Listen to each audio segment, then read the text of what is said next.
Okay,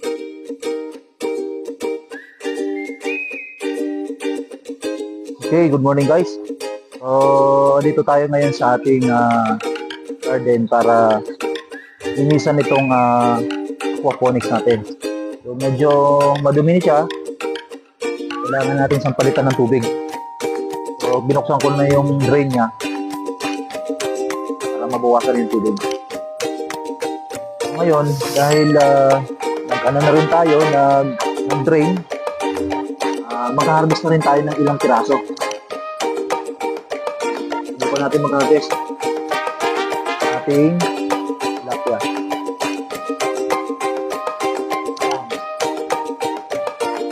Ito lang yung gagamitin natin na ang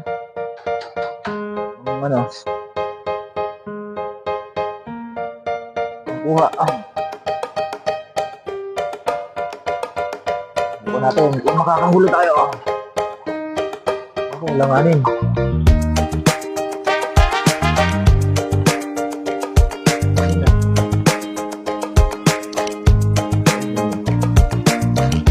so dito pala napapansin nyo, ito yung panibagong plant box na pinapagawa ko. Gagawin ko sa kanya ay permanent na semento. Yung palikot niyan. Kung napapansin nyo, dati siyang kahoy. Almost 2 years na nating napakinabangan. So, gagawin ko ngayon, palitan ko na siya ng concrete.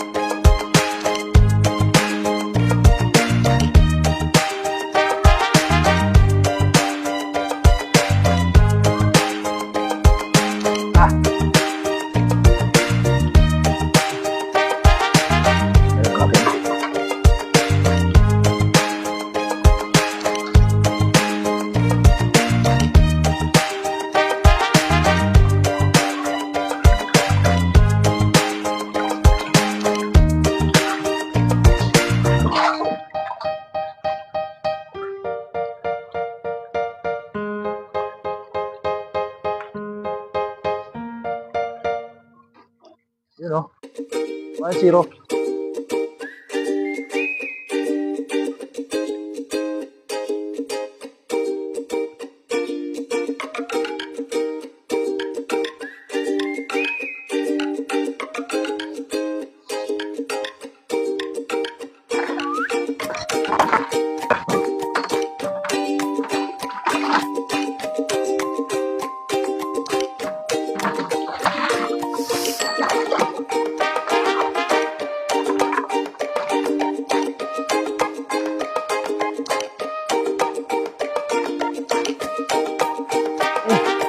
Bubuhayin muna natin siya. So, ganito kalalaki yung bus natin. Wow! Okay! 1-0. Mahili.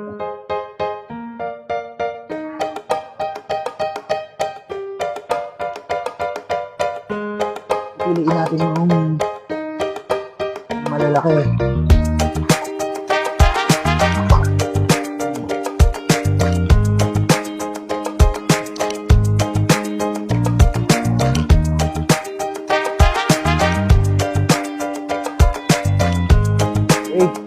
Dalawa.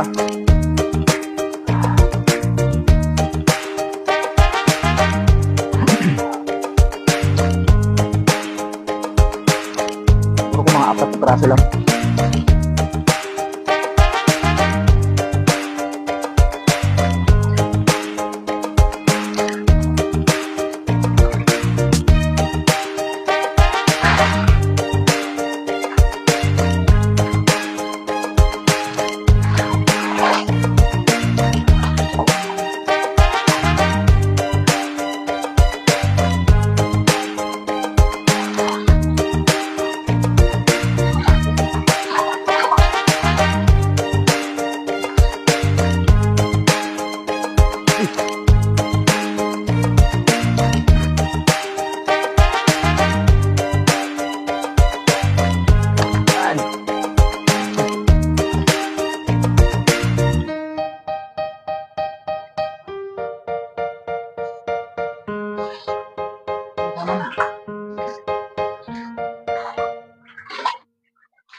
Alright.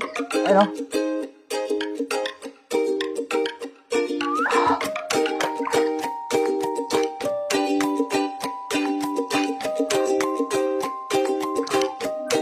Gawin tayo. Diba?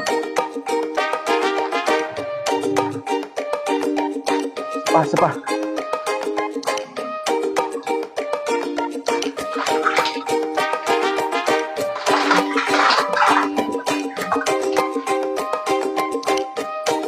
Alright, oh.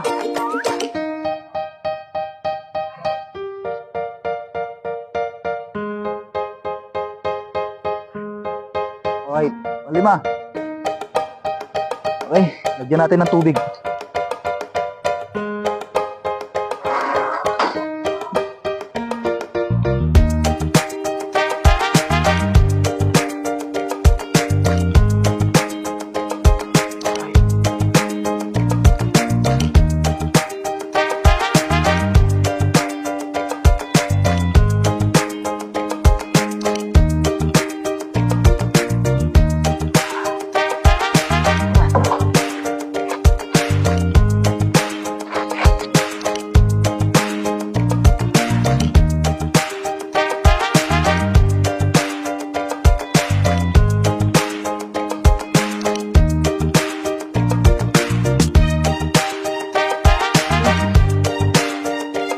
Kailanganin na siya ng tubig. Hindi tayo ng tubig.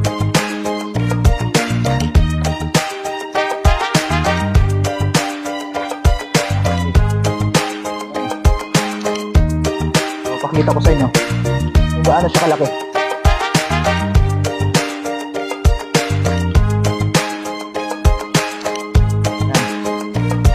Ayan. Laki na siya. Tilapia natin. May red tilapia. Marami pa din. Nasa ano pa to? Higit 50 pa to. Pangalawang harvest ko siya ngayon. Makakuha tayo ng 5 piraso. Gagawin muna natin. Hindi ko pa naman pinakain to ngayon eh. Para stock muna na rin siya mamaya. Okay? So, yun lamang po. Ang ating aquaponics na mayroong kangkong ibabaw. Okay? So, thank you for watching.